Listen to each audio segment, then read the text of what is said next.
Hi folks, the Filipina P here. And I've heard a lot of you guys make the comment that Filipinas have daddy issues.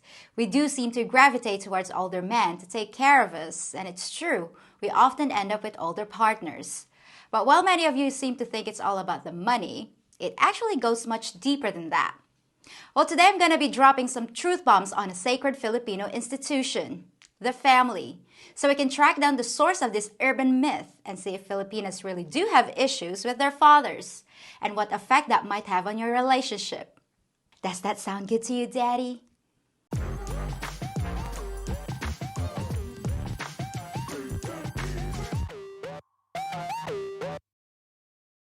The term daddy issues isn't actually a clinical term, but it's a phrase that's come to describe women who date older men as a result of a dissatisfying relationship with their fathers.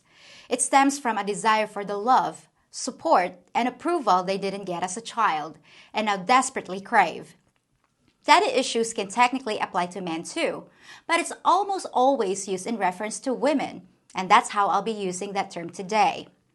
Now, I don't want to get too much into the psychology of it, but it's interesting to hear about the three different types of attachment disorders that fall under the term daddy issues, so you can recognize what we're talking about here. The first is called fearful avoidant, where a woman is afraid of getting close to anyone and generally runs away at the first sign of conflict. They often don't feel like they're good enough for the man who's interested in them, and it's easier just to leave before the man finds out how unlovable they really are. The second kind is called dismissive avoidant, where the woman has trust issues and doesn't want to depend on anyone else because they know they'll get hurt again. They don't necessarily value being honest with their partners because they assume their partners aren't being honest with them. And the last type, the one that many of us Filipinas are familiar with, is called anxious preoccupied attachment disorder. This is where we become nervous and uneasy when we're not physically with our partners. We become very clingy and worried that you'll leave us behind, and it creates an almost childlike dependence on the man in our life. Any of these sound familiar? I thought they might. But what causes it?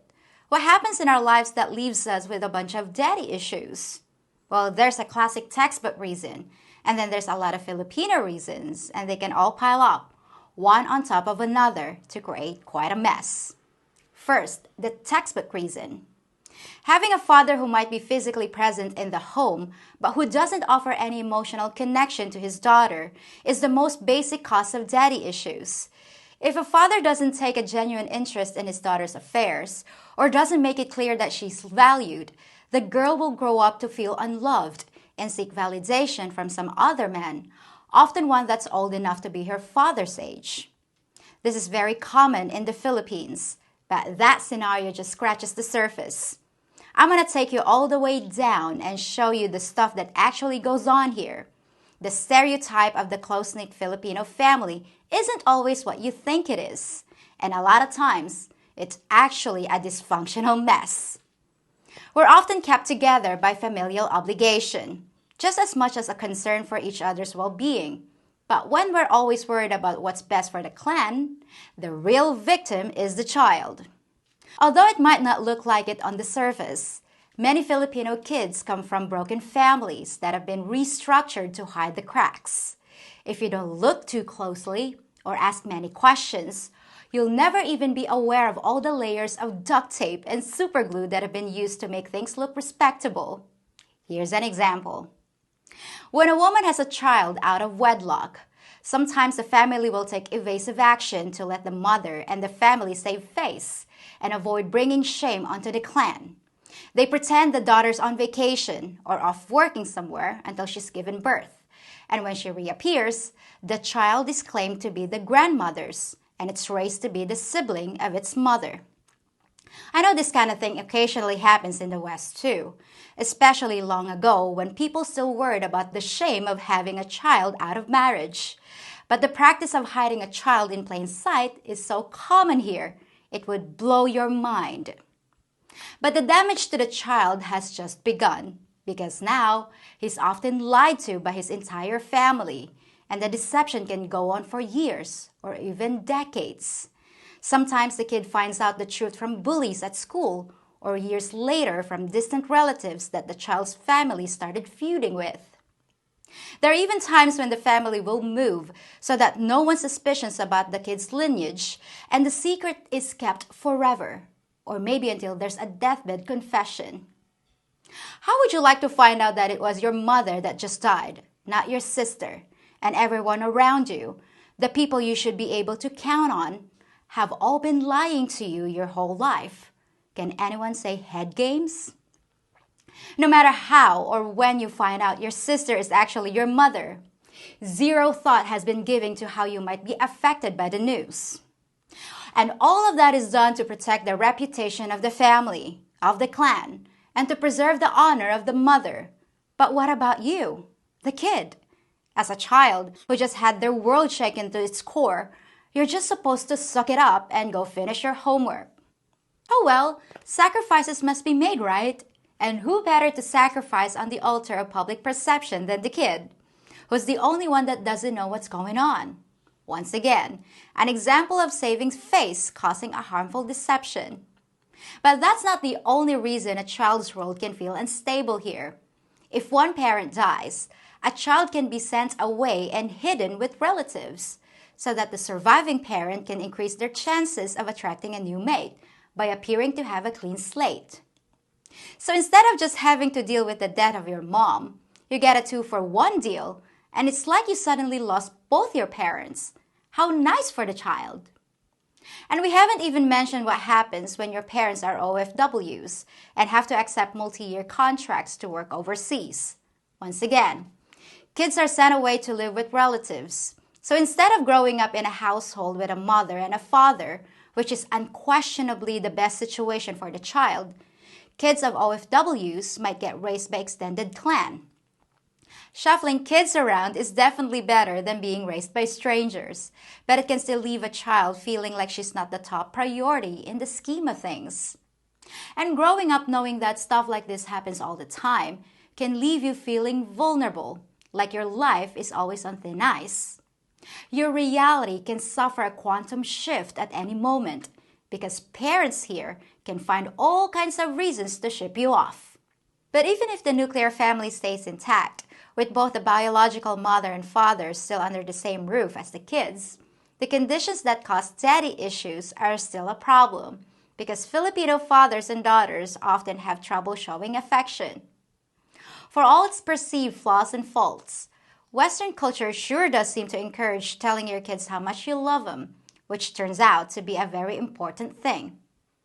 When we watch your TV, we're surprised at the way you folks constantly display your emotions within the family and encourage each other to voice their feelings, even though we're supposed to be the ones with the tight family bonds. It's natural for Western parents to tell their kids that they love them, even several times a day. But the reality here is that Filipino fathers often don't say, "I love you," unless it's a special occasion like a birthday. Mothers can say it, but males in my culture aren't supposed to be as expressive. For instance, it's frowned upon in the society to see a man cry. They're supposed to be tough and in control with their emotions.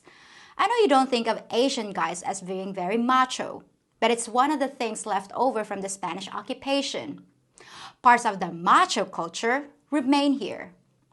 The result is that Filipino dads might only say "I love you" a few times a year, and once a Filipina reaches those critical teenage years, her father may no longer say it at all. Somehow, Filipino parents believe that an older child doesn't need to hear that kind of mushy stuff, but they are tragically wrong. Now, it's certainly not universal, just like not all Filipinas have daddy issues. But if you have a Filipino wife or girlfriend, tell them what I just said and ask them, when was the last time their dad say "I love you"? You might be shocked. All these things, from not being sure if you're going to be shipped off to not being told you're loved, can create emotional distress. But even if a Filipina needs a professional to discuss her issues with, good luck locating someone. Finding a therapist is about as difficult as finding a tanning salon. There just ain't that many because people don't use them. Mental health is almost totally ignored here. We simply don't believe it's a thing. So children are often raised in a way that leaves invisible scars that no one will ever recognize, much less attempt to heal. It's one area this country is woefully behind in, and we can't fix what we don't acknowledge. And now, into this mess, enter the older male, the father figure, especially from a Western culture where the men are known to be stable, supportive, and protective. Everything a Filipina has been desperately craving her whole life. A man that won't leave us. A man that will say he loves us, sometimes even once every day. A man that will protect us and put us first all the days of his life.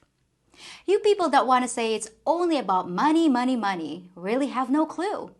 You've only got one piece of the puzzle, but you insist there is no puzzle and you've got it all figured out. Well, I'm here to tell you that in many cases, you're just plain wrong. An older, stable, loving man can be a very attractive proposition for a Filipina, especially one who's been bounced around all her life and never had true love even expressed to her before. To us, that's worth more than gold. So, do Filipinas have daddy issues? Yep, many of us do. But that doesn't mean we won't be the best partner you ever had. Well, that's it for today's episode. But if you just give me a few days, I'll be back on Tuesday with something you won't want to miss. Till then, folks. If you think about it, I'm kind of like an astronaut, taking you places no man has gone before by giving you the best inside scoop about life in the Philippines. I know that learning an alien culture can be a real asteroid in Uranus, but my info will put you light years ahead of the competition. And if you follow my advice, you definitely won't have a failure to launch after you splash down here. All I ask for my technical expertise is that you give a thumbs up on this video, share it with friends, and hit the notification bell so you're in time to watch the next launch. And I'd be over the moon if you checked out my Patreon page for bonus features and exclusive content. While waiting to blast off, why not check out some of my other videos too? So, want to join me for a little horizontal docking maneuver in 0G? It's out of this world.